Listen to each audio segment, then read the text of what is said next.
will inform and educate viewers on the underlying reasons behind many of today's grim and troubling events. You know what makes you mad? You know that there are bad things coming just over the horizon. You watch and listen to lots of podcasts and blogs that give their opinions on what's wrong and what's to come. But nobody is talking about what comes next.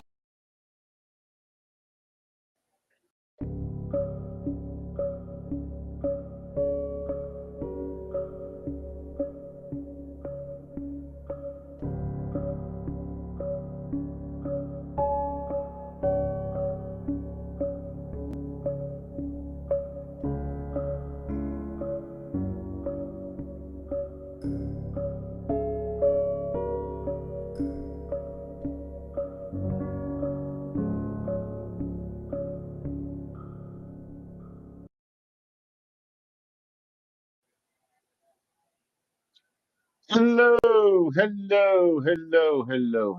How are you guys today? Happy Sunday. Happy Sunday, Eric.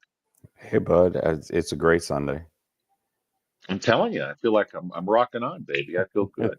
It's been, the hardest thing about doing this every week is trying to figure out which thing I'm going to do because, with Trump, it's like a story a minute, right? I mean, it's, every 10 seconds, it's a new experience. So anyway, this week I'm going to talk about foreign policy. But before I do, I want to just talk a little bit about what's going on domestically. Guys, I'm as excited as the next person watching Trump cut and watching him send in Doge. And by the way, on the issue of constitutionality, and I know that others have said this, I'll just say it just to agree with it. The entire bureaucracy falls under the purview of the executive branch. The reason that the founders set up the Constitution the way it is that the legislative branch, that being Congress, the Senate, and the House, pass the law, but then it's up to the president to spend the money and manage. That's what an executive does, and the president is the sole and unit.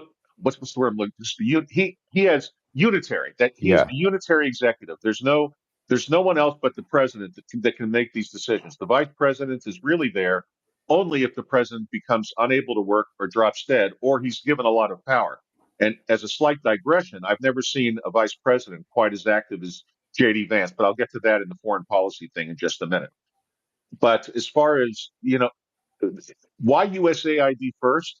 Because it was low hanging fruit. Now they're all going like, well, that's not very much money. It's only $50 billion, whatever the hell it is.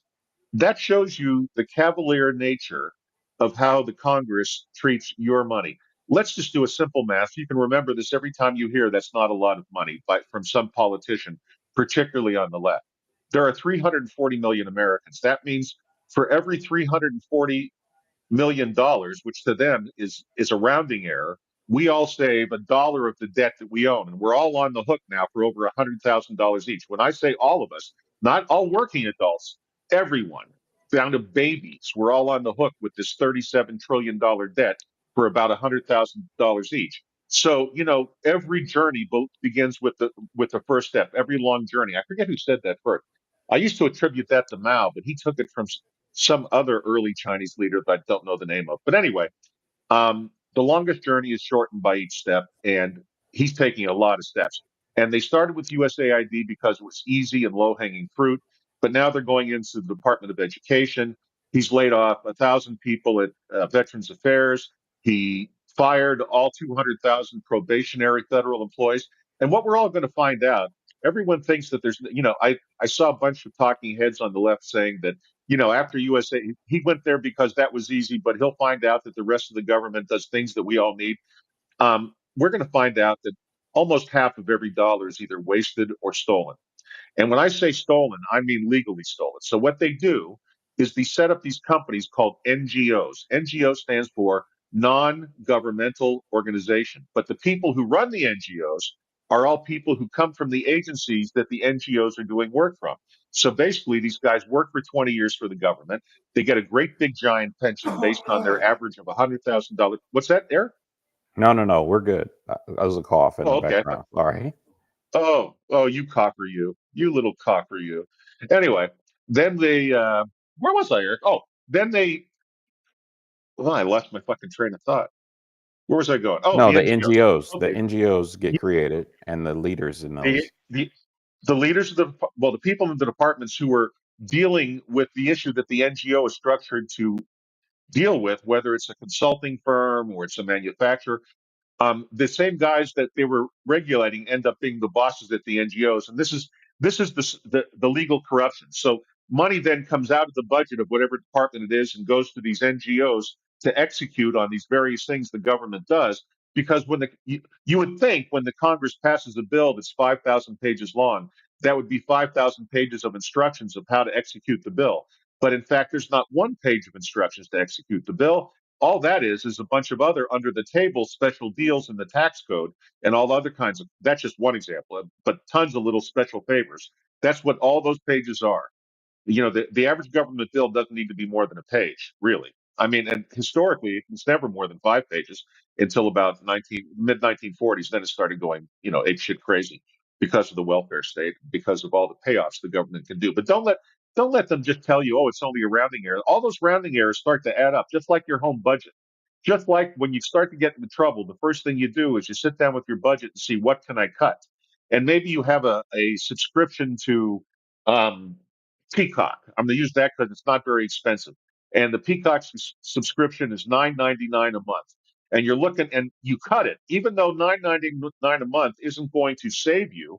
It's let's round it, $10 on the way to what you need. And then you look at everything else, and maybe you have, another one to Hulu, and that's Disney, and you now realize they suck. So you cut them off. So that's another $15 off. So now you've saved $25. And now, and so on. And every cut adds up to the point where you can get rid of all this extraneous crap in your budget. And then you might still be in a deficit, but it's much less of a deficit, and it's easier to find. Let's say that you before you started to do this, you were like $500 short of where you needed to be to pay all your bills in the coming month. But after you cut all the bullshit, you're down to 250. It's a lot easier to find $250 than it is to find 500. Does that make sense, Eric? As an analogy, Eric, Eric, is You're listen. absolutely right. You're absolutely right. I couldn't get to the button fast enough. It's absolutely right. I mean, those are just strict fundamentals of anyone that's struggling with a budget. They look to areas to cut. Right. But instead, here's what the government can do that we can't. When we get down to that last, let's say, $250 example I was using, we have to maybe borrow it from our, sibling or our parent or somebody and then pay it back and work that into our budget. The government can just print it up. And that's what imagine that you had a printing press in your garage, and at the end of every month, when you get down to your budget and you cut out Hulu and you cut out Peacock and you cut out Apple TV Plus and you cut out the subscription to whatever it is you're on, and all these you cut out all the extraneous crap, and you're still a little bit short. These guys what would happen if you could just print it up and then walk down to the bank and deposit it, which is exactly how the Federal Reserve works with the Treasury. That's it. That's all you have to know. These guys who make it sound difficult. That's all it is. And it's a giant Ponzi scheme. Anyway, so yay for Trump, yay for doing this. The one thing I want to say that is bad and the tariff thing is stupid. I'm sorry. It is just stupid. There is no economic history, there's no record of tariffs ever doing anything but disrupting the free market. And as I've talked about before, the free market is nothing more than a pricing mechanism. It assigns value based on what the public's willing to pay for, how much it costs to produce the product or service, what the demand for it is, yada yada yada. So every time you fuck around with it, with things like tariffs, you disrupt the market from doing what it does naturally in ways that you can't predict. And that's the problem. It's these unintended consequences. I call it the law of unintended consequences. When you do something, as Thomas Sowell said, and I've repeated many, many times, there are no solutions, only trade-offs. And when you make the trade-off for these tariffs is going to be some level of trade war. Everyone thinks they're just negotiating tools, but the guy is placing, for example, a 20% tariff on all steel coming into the United States and aluminum. Well, Trump sells it as what that's going to do is force foreign producers to build plants in the United States, and then they'll be able to sell their steel and aluminum without that, and plus create jobs. And that sounds very, very good on paper. The problem is that it's not it's not the most efficient use of the company's money. So then, whatever company it is that owns that doesn't do something it might have otherwise done that would have led to a better result somewhere else, or by reallocating this money. And it's not like you can turn on a switch. We have a long period of time where there's a disruption in the supply chain, which distorts pricing and raises it unnecessarily and causes all kinds of other problems that no one can predict. The point I make is tariffs historically have never worked. And Trump, as much as I admire him, this is his Achilles heel. This tariff thing. I mean, it was great that he beat up on Canada, Mexico to begin with, but now Mexico, who's the president of Mexico, Claudia Sheinbaum, is an Ivy League graduate who speaks perfect English and is very, very smart. And while she's a leftist, that doesn't mean she's an idiot. She's the furthest thing from it. And Mexico's doing all kinds of stuff to screw us up in Latin America. This is just a real mistake.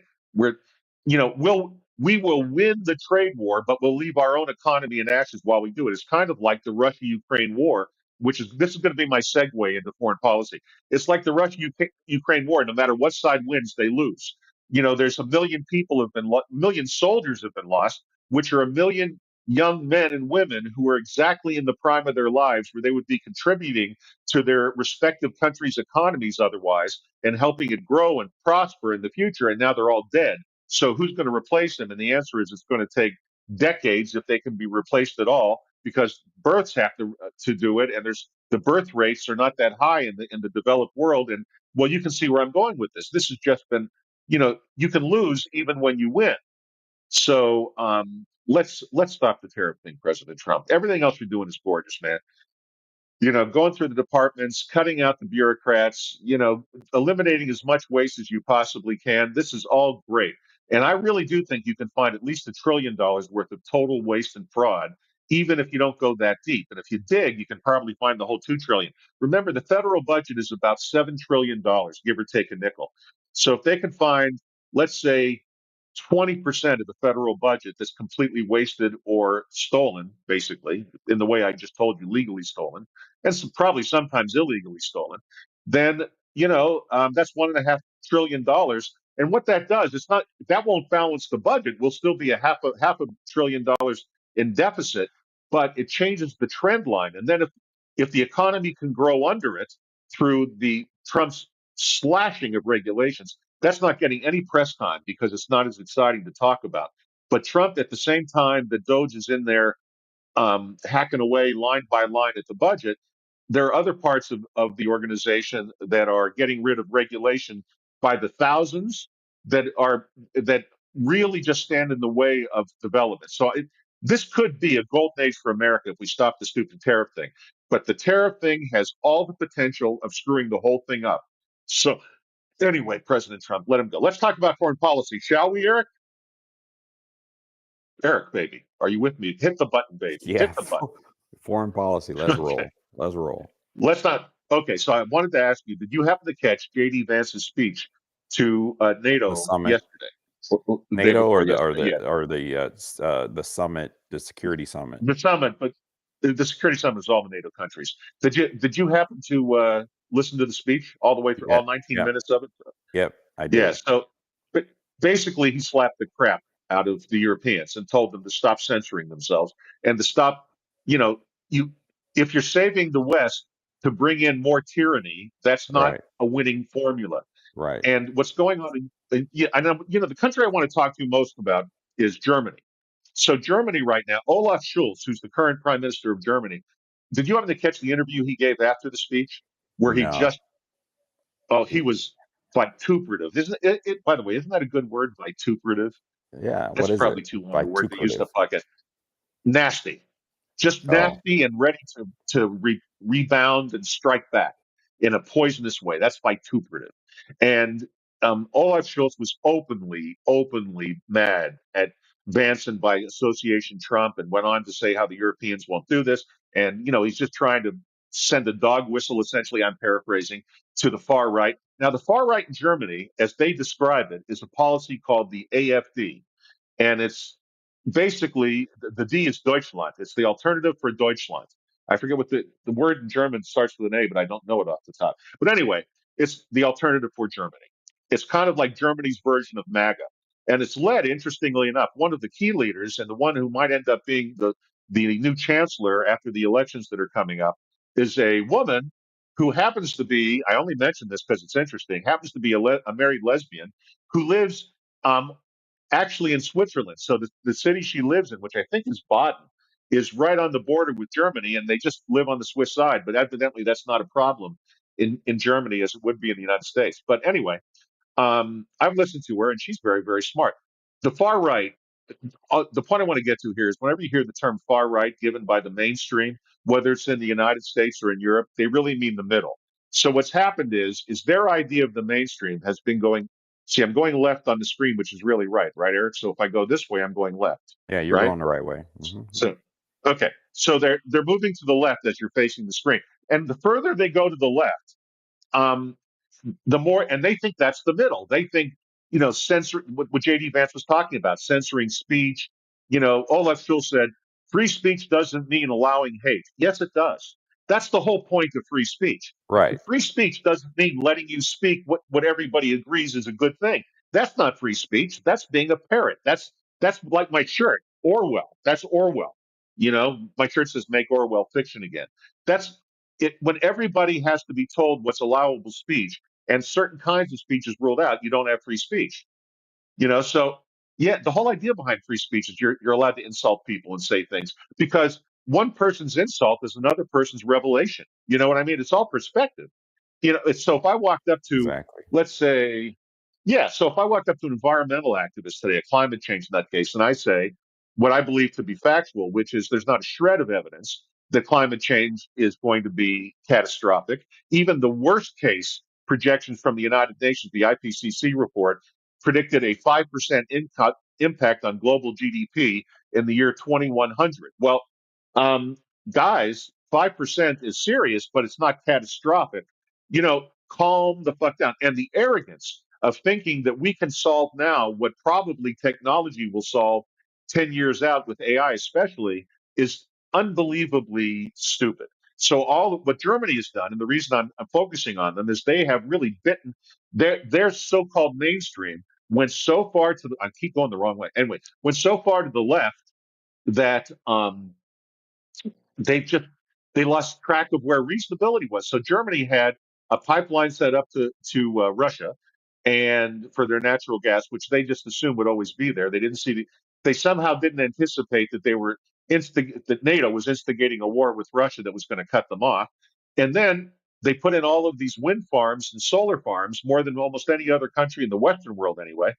And they stopped. No one stopped to think that Germany it's cloudy a lot, and it's often the wind doesn't blow. It's not Oklahoma out there, and so they turned off all of their nuclear power plants or most of them, and now they're trying to restart them because they're in a desperate situation. Let me make it easy to understand why energy is so important. Energy is the food of machines. Think of it that way. So when you think of energy and power, it's the food that machines eat, and machines create productivity. So, for example, if a worker, let's use agriculture because it's another subject that's easy for everyone to understand. A guy can go out with, a hoe and whatever you call that, what they do in the field, break up the clods and all that shit. But if the guy gets on a giant tractor with a machine, he can do the work of 1,000 people and it's still just one person. That's but in order for that tractor to work, it needs gasoline or diesel fuel, which is its food. Am I making that clear, Eric? Yeah, you're doing a So, really good job. so when you deny AI uses what AI is not human intelligence in the way that we understand it. What AI does is it takes a question that we ask and then it runs it against all known information in the world. And it does this almost instantly and pulls together um, an answer. Now, AI right now is very, very primitive. It was at the level its IQ was about an earthworm. Now its IQ is up to about a 1 year old child, which is a huge leap from earthworm. But it's not, AI is not really thinking yet, not even close. But what it takes an enormous what's happening now is new computers. The AI generation is mixing with the robotics generation to create AI robots, call it what you want, that learn. So a good example of that, and I'm not jumping around, stay with me, everybody, is that Elon Musk, who everyone's attacking, but anyway, he started Tesla, and everybody, most people still think Tesla is a company that makes its money selling electronic cars, EVs, electronic vehicles. Actually, what Elon Musk has been doing is every one of those cars is a robot to some extent. So, for example, today, if you went to buy a Tesla Model Y, which I think is a beautiful car, I mean, if it weren't for the fact that I do a lot of camping and towing and things, I would consider it. And it's fairly priced and it has terrific technology. And one of those terrific technologies is that it has the best self-driving system of any vehicle in the world currently on the road. When I say now, you can't not look, but you can literally, when you get even on city streets, the car will drive itself. Now you have to monitor and you have to make sure because it's not perfect yet. But what it's doing is with when you intervene on that and you change what the car is doing based on the situation, what that is doing is the AI is collecting that and learning from it and then sharing it with the rest of the AI that runs all the Tesla cars. So everybody learns the same lesson at the same time and everybody benefits from the improved drivability of the self driving system. Well, next year, Tesla is coming out with their version of what Waymo has on the road right now. So I don't know if you here in Phoenix, you've seen them, Eric. They have those Yeah, the they white have cars. Jaguar SUV. Yeah, they're all Jaguar SUVs, and I think that's because Jaguar, who by the way is currently shut down, is probably going to go broke, was trying to unload a ton of these electronic SUVs. And so, Google said, "Yeah, okay, we'll buy a shit ton of them." Waymo is Google, okay, and so what they've done is, that thing that rotates on the roof, you see it, that's spinning Yeah, all the spin time, the around. thing's spinning. Hmm. Yeah, that's radar. Okay, that's radar and lidar. Okay, which is a version of radar that helps it look. Anyway, and so the car is constantly detecting what's going on. And And by the way, there's nine um, cameras on top of that. yes, yeah, cameras and radar, and it's a pretty good system. I haven't used it. I'll be honest. I'm very curious about it. But the next time I have to fly somewhere, I have made it a note to myself. I'm going to have Waymo pick me up at home and take me down to the airport, and then take me home again afterwards because I just want to experience it. And I live close enough, as you know, Eric. I live about 10, 15 minutes from the airport anyway, so it's. I feel like I can roll the dice for 15 minutes. Yeah, you I'll tell can. You can. And I think so it's and reasonably cost also. The cost is more favorable. much less. It's significantly less because there's nobody sitting up there to watch it. There's no driver. You don't have to pay anybody. That's what I mean by energy producing productivity. That's a great example, Eric. Thank you for bringing that up. So now the new Tesla one is coming out next year, and it's going to have no radar, just cameras. Now, how can it get away with having which means that the car won't look goofy. You won't be able to tell the Tesla Model Y self-driving taxi from the Waymo self-driving. I use the word taxi because I'm old-fashioned, but you know what I mean. The car that's picking you up, the one that picks you up will look like any other car except there won't be a driver. And it's a much more advanced technology, and it got there. And the reason it took longer for Tesla to get to the point where it's ready to do that and release that car is because it allowed its AI to learn. And so in the end, it's a much better technology and as safe as Waymo is, and it's pretty safe. It's not perfect, but the new system from Tesla is going to be almost perfect. Nothing in life is perfect, but almost perfect. And that's going to revolutionize car ownership. And now that links to Germany but see, I didn't forget Germany, did I, Eric? Here I come back. That links to Germany because one of their primary industries, obviously, is automotive manufacturing. Volkswagen, Mercedes-Benz, BMW, Opel. There are some German brands we don't see that are domestic. But anyway, um, what self-driving cars like this are going to do is it's going to change the fundamental nature of owning an automobile. So Elon Musk's vision for Tesla and self-driving technology in general, and he understands he's not trying to form a monopoly. Google and Waymo won't go away. They're going to just adapt and do their thing. It'll be just two different roads to the same place that work well, and then people will make decisions based on their own needs and what they will. But here's the thing: you won't have to own a car anymore. The point I'm going to get to is the idea is that these driverless cars, okay, who are running on electricity, will be driving around the streets 24/7. And they'll be empty most of the time, but there will be one near you all the time. And they'll just drive at the speed limit around town, just circulating. And meanwhile, they're talking to each other in this AI that's running all of them. And by doing that, they're never going to run into each other. So ultimately, if the entire, let's say the city of Phoenix, where I live, if the entire city of Phoenix were to convert to become the let's say the mecca of where the self-driving vehicles first come out, which we might, more and more people will sit down at home and do the math, and they'll say to themselves, "Let's see, if I buy a new car, or even a used car, my car payment's going to be the average car payment today, believe it or not, is $800. Can you believe that, Eric? That That is the average way, person, way too much. $800. wait, $800, baby, and you wonder why I drive my Subaru Crosstrek. I just put new tires on it. Love that car, but it's a 2019, and I'm not running out to get a new one because I do not want an $800 payment. But that's the average car payment now, and so look at that, and then you have to add to that insurance. Now, Eric, what do you pay for insurance? You're a middle-aged man. What are you paying for insurance? $306 a month. 306. Who the fuck is insuring you, Eric?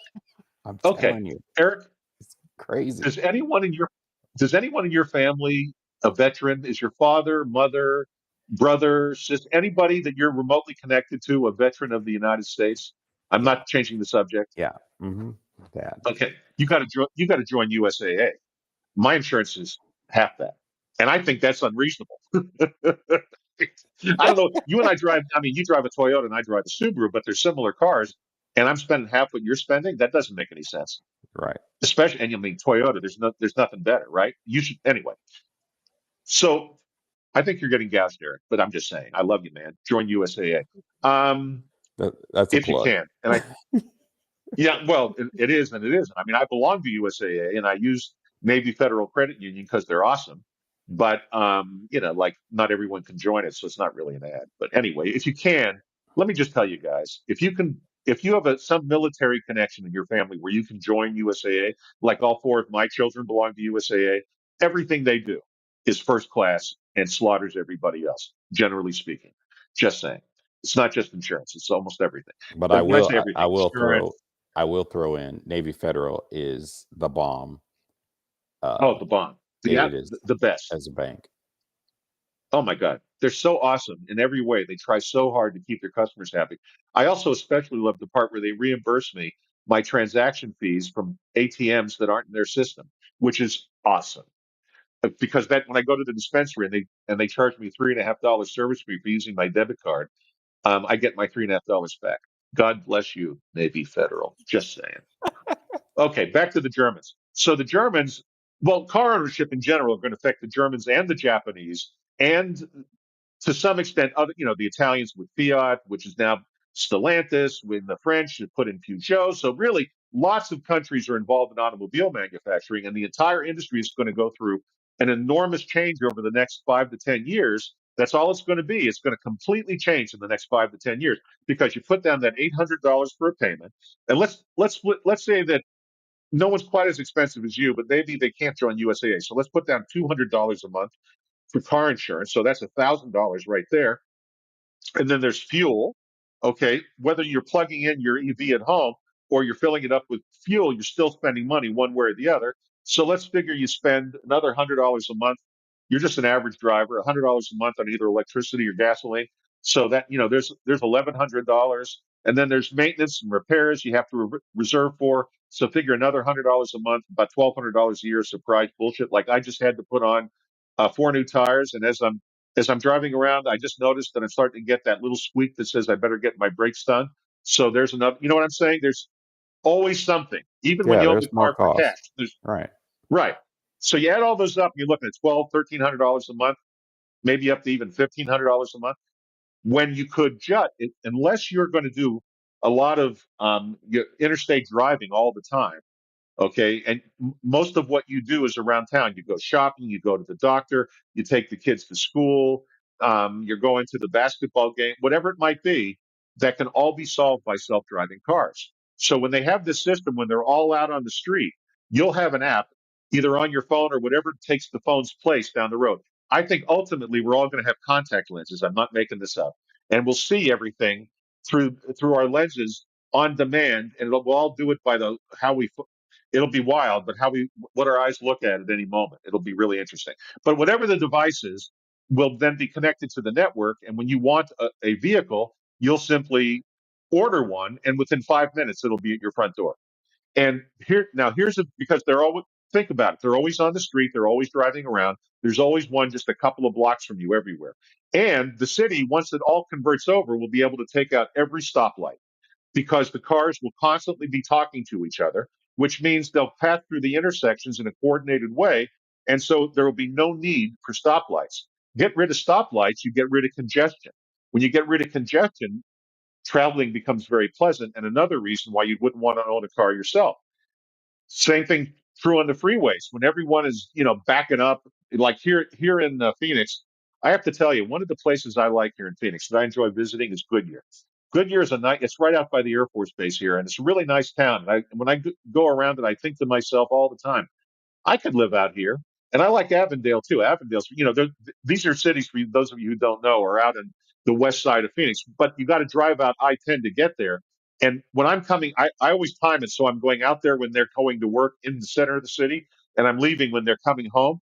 But the traffic jam to go to the west side of town, I think, Eric, you live out there, don't you? Yeah, I go west, and when I go from It's the nightmarish. studio, yeah, when I go from the studio to the west, oh my gosh, it's It's nightmarish, isn't it? I mean, yes, really. And if we were all driving in self-driving vehicles, if we were all just using them, they'd be talking to each other. There'd be no traffic jam. There would be no accidents. There would be every car merging onto the freeway would be talking to every other car on the freeway. When I say talking, electronically communicating in that ultra fast way that AI does, and would be timing the entrance to the freeway. There would be no one tapping their brakes. And there'd be no speed limits. Once they got in the highway, those things would be flying because if you've never driven in an EV, you need to do it at least once right now to experience what it's like to accelerate without torque. You know what I mean, Eric? yeah, If you have the experience, rocket ship. it's it's like yes. So imagine you have all these little rocket ships on the highway, and they're going very fast, but they're talking to each other, so there's no chance of collision, and they're timing everything. It becomes as close to a perfect environment. So cities like Phoenix and much worse, Los Angeles, which is a nightmare on the 405. I lived in Los Angeles for a while. It is a nightmare. I can remember going out to at the time I had a girlfriend who was a pediatric rheumatologist at USC Medical Center, and I lived in Redondo Beach, and she lived close to the hospital, to the Children's Hospital at USC. And so I would drive out to, be with her. And the freeway I would take is called the 110. It's not even the 405. And I would be coming home. Let's say that the next day she had a surgery. And so I wasn't going to spend the whole night, but we were fooling around. So I'm coming home at 2 o'clock in the morning, traffic jam on the 110. And the weird part was you would get to the end of the traffic jam and there'd be nothing there. It just was like too many. It's like too much water trying to get through too narrow a bottle spout. You know what I mean? And it slows it down. That's why traffic happens. And so with AI and everybody talking to each other, that'll never happen. And it solves the traffic problem without building more freeways. Talking about productivity and smart use of money. You don't have to build any more freeways because you got smart in the way you drive. Nobody swerving between lanes, no one trying to, outdo the other, no honking, no collisions, no nothing. No rear ending, no screaming. Can you imagine that, Aaron? And your cost, you'd probably have some sort of debit or maybe a wristband that you click when you get in, and it charges you, and you end up spending instead of $1,500 a month, you spend $200 a month, and you have no aggravation. What do you think? Good plan, Eric, baby? Eric keeps leaving me today. I don't know where he's going. I don't think he loves me anymore. No, Eric, I'm here. I'm here. I'm here. man, you're slow coming back today, baby. What's going on? Anyway, so you get my drift. So let's go back to your. Okay. So the world's changing and it's changing fast. And countries have to.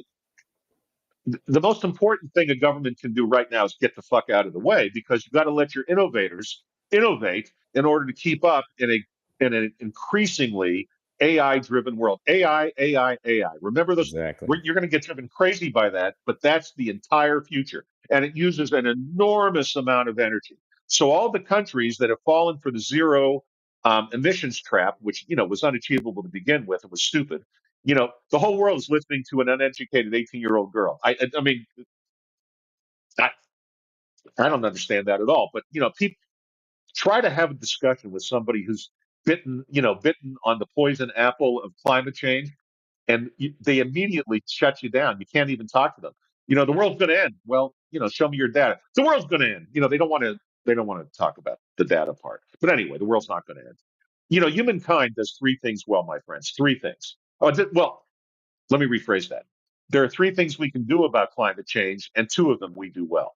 Okay, we can innovate, which human beings do extremely well. AI is innovation. We can mitigate, like, for example, what the Dutch have done by building dikes to hold back the sea. It's not like we don't know how to hold back a rising sea, and it's not going to all rise in one day. If the sea level rises 2 or 3 inches between now and the end of the century, let's concede that that's true. I think it's a natural cycle, but you can think whatever you want. Um, Even if that happens, and that's the worst case scenario prediction, even if let's say it's 6 inches, let's say it's 1 foot, it doesn't matter. We know how to hold back the sea. We've known how to do it for hundreds of years. But the third thing, and the one that we're actually doing, which humankind doesn't do well, is prevent. We don't prevent the goddamn thing. We don't prevent drugs from coming into our country. We didn't prevent alcohol during Prohibition. We don't prevent immigrants. For all the immigrants that we're stopping, there are thousands more getting in, even through Trump's thing, right at this very second, because it's just too easy to avoid interdiction. We just don't. If you've flown down the border of the United States and Mexico alone, as I have done in my private plane back in the day when I used to be rich and had one, it's just thousands of miles of nothing. There's all kinds of places to come across. So anyway, Can we take a break? Can we fit it in right now? Oh, do you want me to squeeze in a break? Oh, look, have I been talking for that long? Aren't we having a party? Okay, this is actually a perfect moment, because then I'm going to come back and talk about Ukraine, Russia, and Israel, and wrap up the whole European and the new thing, and yada yada yada. So everyone, just sit there, hold on. We have to pay our bills for a couple of minutes. Eric, take us away. We'll be back in like 2 minutes, right? About 2 minutes? Yeah, about that. Okay.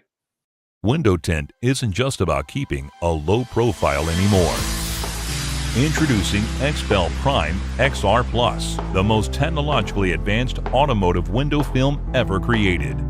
Prime XR Plus features multi-layer nanoparticle technology designed to provide unrivaled performance.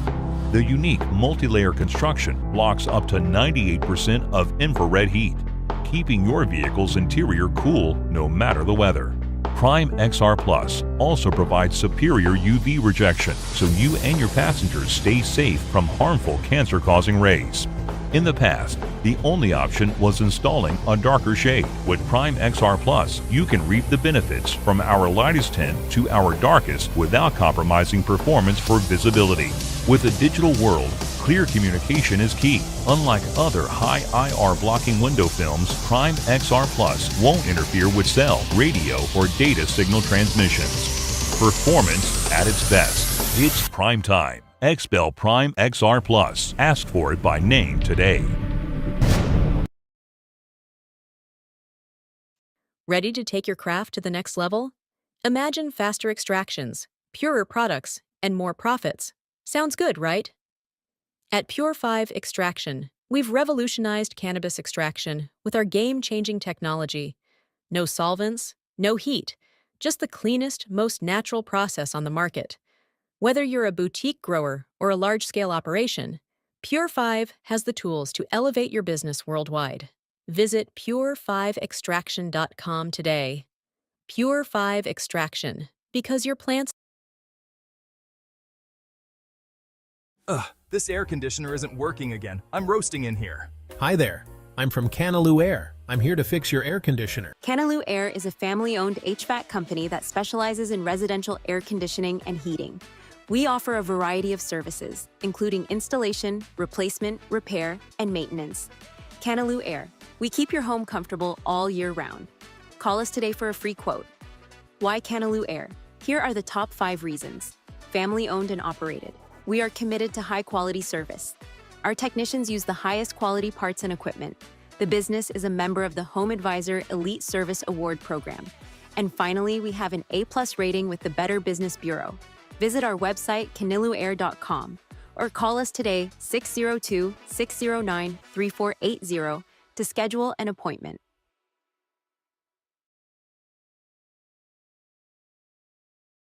We are back. Okay, well that was fun. Now let's Yes.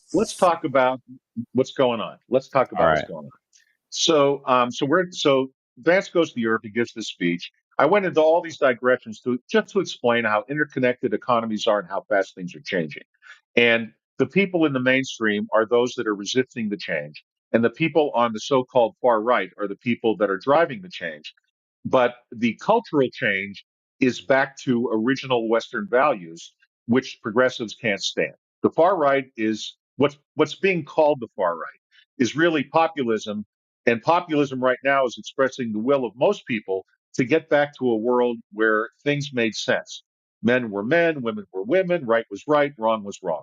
It turns out that when you do everything just for yourself and your whole life is about making yourself feel better, not only does it not work, like this disaster of you can do whatever you want. A man could be a woman could be a man, a dog can be a cat, whatever the hell, you know. And I know that I'm just using one example of many, but progressivism is basically thinking that you can change the essential nature of human beings through experts at the top who can tell us all what we ought to do because they're morally and intellectually superior. And the truth is, people have had enough of it. And what's being called far right is just the mainstream. What really is the far right is the mainstream. And people want to get back to traditional values. I've talked about it for years. You know, I'm a Stoic, and I became a Stoic in prison. And the reason that I became a Stoic is, to be perfectly honest, religiously, I'm agnostic. I have a on one hand, I have an enormous respect for religion. On the other hand, it's hard for me to see how in a universe as big as ours is, and with the James Webb Telescope, the revelations of how big it is has been, if you've been tracking that, are astounding. But I just don't see how there could be one God. I think there could be gods. There could be another dimension. The Hindus could be right. There could be all kinds of who knows? The Shinto. There's gods that take care of you while you're alive. There's gods that take. Let's not make fun of anybody else's religion. No one really knows. I myself am pretty agnostic. I'm not an atheist because I think atheists are assholes. They're always telling people of faith, you're stupid to believe that. No, you're not stupid to believe that. There's a lot of things we don't know. We don't know what we don't know. It's possible that anything is possible. So the bottom line is, I just doubt it. And because of that, I wanted to pick up a central guiding philosophy in my own life, and I chose Stoicism because well, all Western religion is based on it. The four pillars of Stoicism are justice, courage, moderation, and wisdom. And if we had those four things placed on everything that we do, the world would be a better place. Everyone hears the word Stoic and they think that's just a person who can get punched in the face and take it. That's a small part. That's the courage part. But there's justice and there's wisdom and there's moderation. And for example, if Stoicism was the central guiding philosophy of if we reintroduced it and we made people aware of it, we educated people on it into Stoicism as the public philosophy and religion as your private philosophy, the world would be a much better place. They're in agreement with each other by and large, and they respect each other by and large. That's all I'm saying. Okay, so Trump's over in Europe. Vance gives the speech. He tells them that they're restricting free speech. So really, what are they fighting for? That's what the message was. If we're fighting for you to censor your own people, what makes us different from the other side, and why are we fighting the battle? That's the question. And Trump is saying, look, you want to do that, but we're not going to pay for it. And oh, by the way, if you want us to be a part of this alliance, you've got to shinny up to the bar. And oh, by the way, Ukraine, if you want us to continue giving you weapons, you have to agree to give us 50% of your rare earth wealth to pay us back, because the Europeans have been lending money to Ukraine while our feckless, there's another good word. That's a Looking at us fancy now. word. That's a Feckless. fancy. Feckless just means irresponsible. Our feckless last president, who was senile and irresponsible, just gave them, and we have absolutely no idea where our $350 billion that we've given them so far has gone. Absolutely no clue. So while the Europeans lent it to them as a note, so they don't give a shit where it went because it has to be paid back theoretically anyway. We Americans stupidly just gave them the money and said, party on, and without stopping to remember that Ukraine is the most corrupt country in Europe. By the way, just digressing, I am not a Republican. I am not a Democrat. I'm just going to say something clearly. There is no coincidence that Joe Biden pardoned his entire family, including his son, and everybody associated with him, Anthony Fauci and all the 51 people that lied on the letter. He pardoned them all back to 2014. What was 2014? The year that Hunter Biden went on the board at Burisma. Okay. So Da that's da da da. that's the year. Yeah. What Biden's trying to do is cover up that he stole tens of millions of dollars while he was president and vice president, which is exactly what he did. And he funneled it through his son and his brother and his sister and all kinds of dummy corporations. And they think they're going to get away with this, but they're not, because it was a stupid, like everything Biden does, digressing, it was stupid, because what's going to happen is now the Congress is going to, over the next few years, drag all of them, including Hunter, before Congress to answer the questions they already know the answer to. By the way, a good prosecutor never asks a question that he or she doesn't already know the answer to. So they already know about the laptop was real. All that stuff in it was real. And they're going to be asked on it piece by piece by piece. And if they lie, and they're going to have two choices. They're going to either have to tell the truth or lie. What they can't do, since they've been blanket pardoned, is say the Fifth Amendment. I can't, I refuse to answer on the grounds that it may tend to incriminate me. That goes away with the pardon. So now their choice is tell the truth or lie. Well, if they lie, that's perjury, and that's not covered by the pardon, and they go to prison. So it's going to be interesting. It's all going to come out. And I think we're going to discover that the Biden family was a crime family, essentially. And the cover up of his age since 2017 was an active conspiracy between the mainstream media and the progressive movement of the Democratic Party. And it was a conspiracy. And I'm not a conspiracy theorist, but it was. There's no doubt about it. And it's hard to tell who the kingpin is, but I would say Joe Biden's got to be way up there because Joe is so absolutely non-compass menace. I think Dr. Jill, who's not an MD, she's a PhD, which not that I don't respect PhDs, but most of the normal PhDs I know, except for like practicing psychologists where they're called doctor this and doctor that because it's practical for their practice, most of them go by Mister. And they don't have a heart attack if you call them Mr. Jones. You know what I mean, Jelly Bean? Anyway. So what Trump and Vance have done is they've laid down the marker to Europe saying, look, we know, for example, Olaf Scholz a month from now is not going to be the chancellor of Germany. He's about to lose the election in a big way to the AfD, and the AfD is going to form a right-wing government that's going to turn out to be moderate. Now, what the mainstream is trying to brand them as Nazis in Germany, that's easy to do, obviously, but they're not. That's all bullshit. And, guys like Viktor Orban in Hungary and like I think it's the Tusks in Poland. If I'm wrong about that, I think I might be one president back on that one. But anyway, the president, Poland, Lithuania, Estonia, Latvia, Finland. I saw that President Schutt, I think his name is Schutt. I think if that's wrong, guys, correct me. But I saw him, and he's part of the mainstream, but you can tell that the new right is forming, and the new right is only the center, and it's going to change everything. And the United States is not going to participate anymore in like things like USAID was doing, which is destabilizing existing regimes. 2014 is also the year of the Ukrainian revolution that overthrew the elected president. No one's going to remember this guy's name, but his name was Viktor Yanukovych. And he was actually the elected president of Ukraine. And his great crime was he was still too friendly with the Russians. Now, the reason that he was friendly with the Russians is that until 1954, there was no Ukraine. It was all part of Russia in the Soviet Union. And prior to that, it was part of Tsarist Russia. And it hadn't been an independent country for a long time. And the Russian and Ukrainian as a language are extremely close. It's like Spanish and Portuguese, and not even that much. I mean, it's really, really close.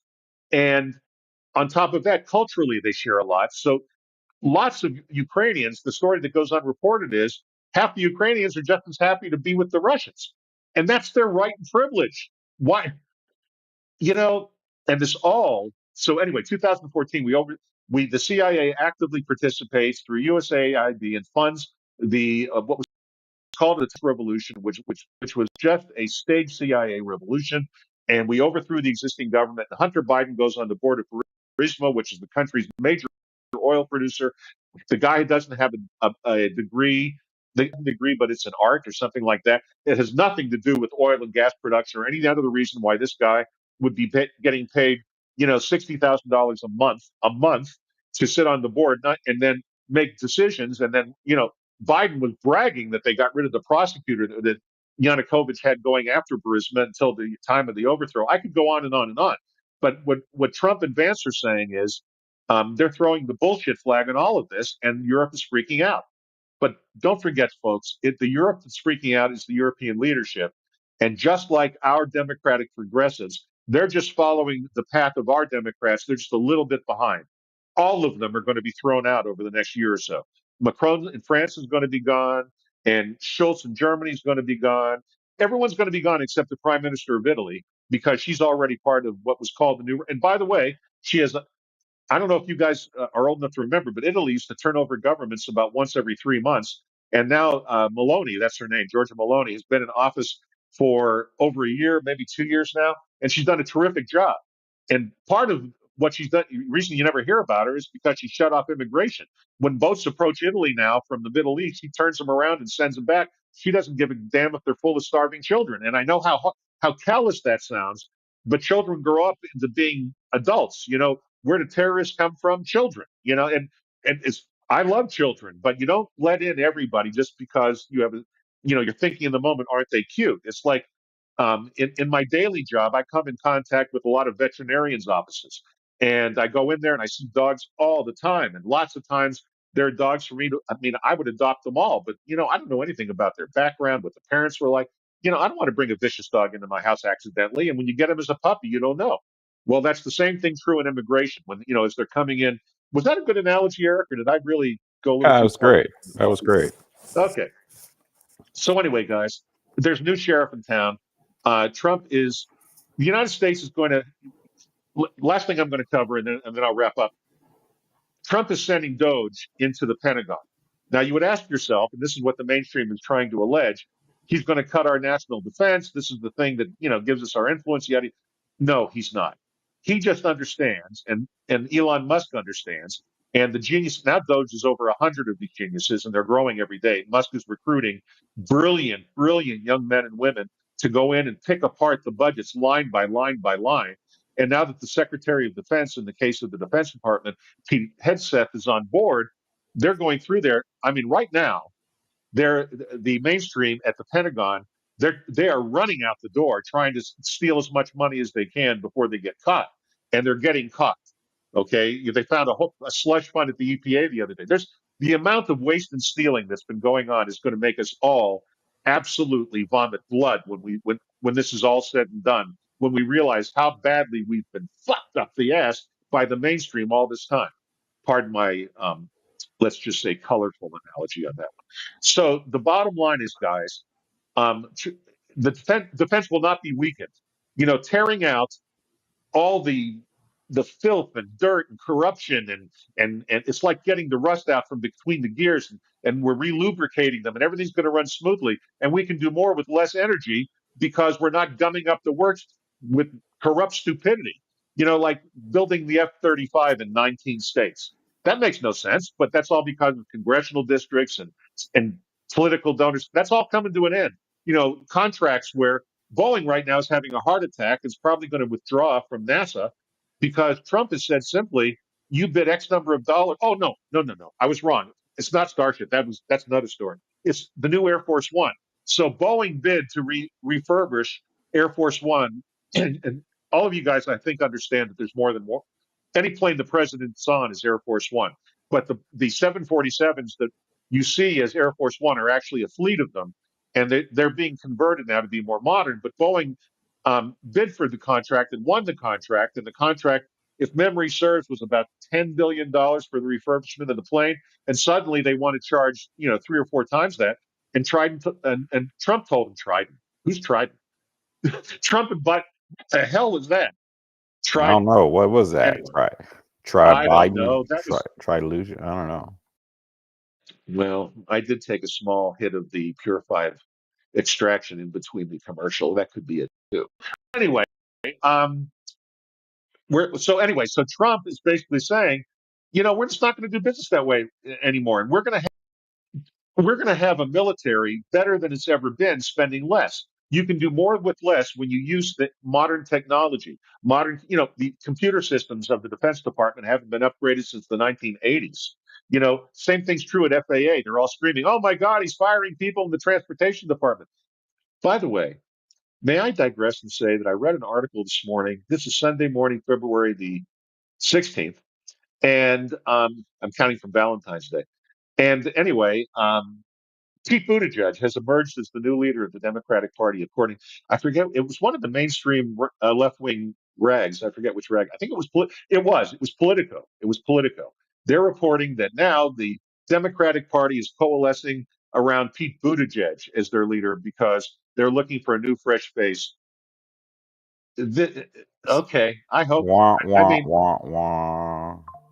I hope that's who they coalesce around. That'll keep them out of power forever. But the point I'm making is that there's this whole thing is a new game, but it's not perfect. So back to what I said originally, the tariffs, if you guys can write President Trump and send him an email and say stop it with the tariffs, okay? This cannot end well with tariffs. It just can't. I love you, President Trump, but it cannot end well on tariffs. I know it can't end well because it never has ended well. There's no unless you are the smartest, most, and I believe that President Trump has the potential, by the way, ladies and germs, of being possibly the most monumental president of the United States, certainly since Lincoln and maybe since George Washington. He really, I mean, on the positive side, he's been a dynamo of activity and change. I mean, it's hard to believe this guy is almost 80 years old, really. And does he ever sleep? I don't know. And how does he do it? Running on cheeseburgers and Cokes. Although it's Diet Coke, I understand, but come on, guys. So anyway, we could things could go very well. See, the whole thing, what worries me is that the tariffs could undermine the economy, and if the economy gets much worse, and I think it has a tremendous potential to get much worse, then all of these reforms that Trump's doing are going to take time to change things. And will people for example, I'm going to give you a good example. Inflation went up in the last report a couple of days ago. It's going to continue to go up. And that's not Trump's fault because inflation is always a monetary phenomenon. So, what this inflation is all that money that Biden pumped in through bullshit like the so called Inflation Reduction Act, which was actually the Inflation Creation Act, which spent a lot of money for nothing, like the famous, and it's become a cliche, but it's true. It's just emblematic of the whole thing. $7 billion to produce 8 electronic chargers, 6 of which don't work. But that money went somewhere. And where it went was in the pockets of consultants and NGOs that I talked about before. And those people spend it like everybody else. So it gets into circulation. And the next thing you know, too much money chasing too few goods and inflation. That's what happens. So Trump with his tariffs can make it what a tariff makes prices go up, but prices going up one time is not inflation. Do you understand Yeah, the difference I there? follow you on that. Right. Follow. So modern modern cars and modern RVs, modern vehicles are full of aluminum. So what isn't steel is aluminum and plastics too. But all of that's going to make the price of cars go up. Now, part of that, the manufacturers will eat because they don't want to raise their prices 20%. Because remember, they're going to be competing with brands that are made here, including foreign brands like BMW and Volkswagen, which build their cars in the United States. Toyota too. I think the Toyota plant's in Atlanta, if I'm not mistaken. But anyway, I also saw a huge one in LA. So I don't know. I don't want to say what I don't know, but I know they're producing them here. And so the bottom line is they get around the tariffs. So the people that are being hit by the tariffs will try to keep the prices down. You won't see as big a bump as people think, but there's going to be a bump. But it's going to be a one-time bump. But the question is, why would you why bump the people any worse than they're being bumped while you're trying to execute this monumental change? To me, it seems like working against your own interest. I mean, I think, you know, the central tenet of Here comes another digression. I'm also a Taoist, TAO, Taoist, Taoism, which was founded by a Chinese man named Lao Tzu about 600 years BC. And the central tenet of Taoism, which is also, by the way, a big part of Stoicism, it all goes together. Study philosophy ought to be taught in the schools because we teach kids moral values. And the central one of the things that Stoicism says is that a life lived without virtue is not worth living. And what kid thinks about virtue anymore? Anyway, except in the terms of signaling, by turning their hair pink and sticking a spike through their nose or some bullshit like that. The worst, by the way, I think, are the ears.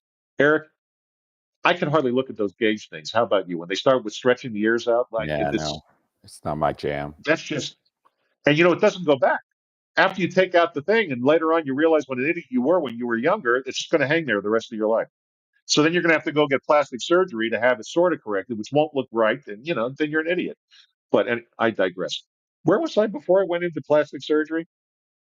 Jesus Christ, I'm a digression machine. Anyway, I was going about Taoism. So Taoism, the central tenet of Taoism, which meshes with Stoicism, is that almost always the best thing to do about anything is nothing. Now, that when I say almost always, what Trump is doing now is ripping out the things that have been done that weren't necessary to be done in the first place. And once they're ripped out of the way, then productivity should be unleashed and dynamism should be unleashed. And the most important element of that is going to be energy. And this is how it all comes together. So Trump turning loose the American oil and gas industry, America has enormous advantages that we are stupid to give away. And one of those advantages are enormous energy reserves, the food of AI. And AI, and by the way, cryptocurrencies, which all are part of this and are going to become increasingly a big part of our future, particularly Bitcoin, they use an enormous amount of energy. To the extent that we can provide energy reliably to our population is how we will guarantee our lead.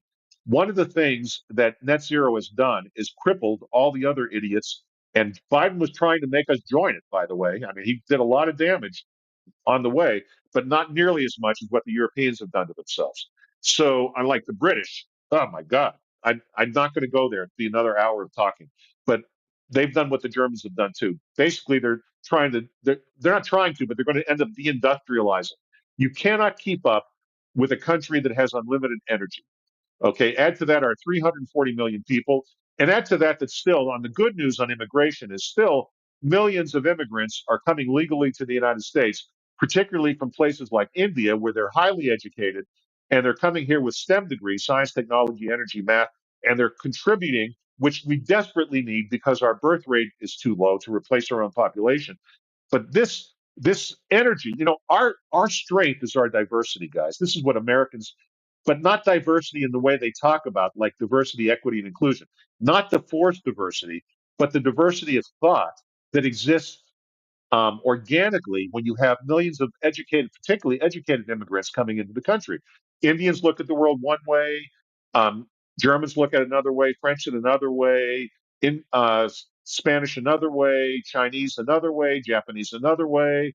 All the different cultures that have come into the United States, their various perspectives combine in Americanism and under a free system. That's been our dynamism. That's why the Western world can't catch us. It is our diversity, but not diversity, equity, and inclusion.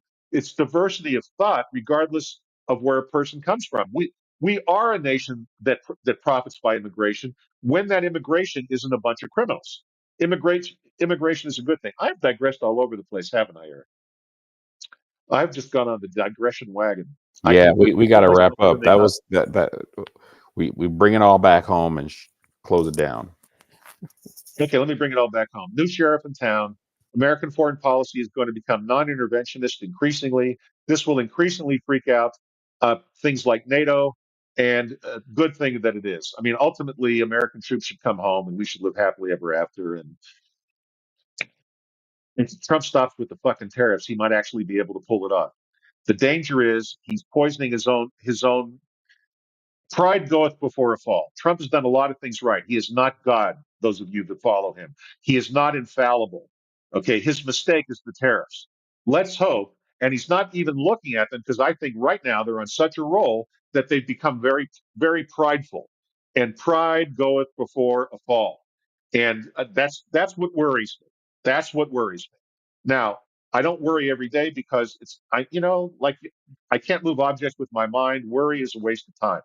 But when I think, I don't really worry. But when I think about this, that's the risk, that we get so full of ourselves and all these things start working so fast that we stop looking at the things we're doing that are stupid before they really get out of control and fuck up everything. Boy, wasn't that a wrap up? What do you think? That's a I didn't wrap. hear you. That's a wrap. That's a wrap. Guys, cross your fingers. Right, President Trump. Everything looks good, my friend, but don't do those stupid tariffs. That's my message. And for all the digressive reasons why, have a great week. Enjoy yourself. Party on. If the weather's good where you are, get out. In 10 minutes, I'm going to be fishing with my dog Pepper. Go have a good time. If it's shitty weather, read some philosophy. If you're stuck inside, instead of turning on YouTube and staring at people like me, go read some philosophy. I'll tell you what, I'll even give you a reading assignment. Get a copy of the Meditations of Marcus Aurelius. The Meditations of Marcus Aurelius, and read that. That's your reading assignment for the week. Have a beautiful week. Have a beautiful life. May nothing but prosperity and happiness come to all of you. May illness never enter your life.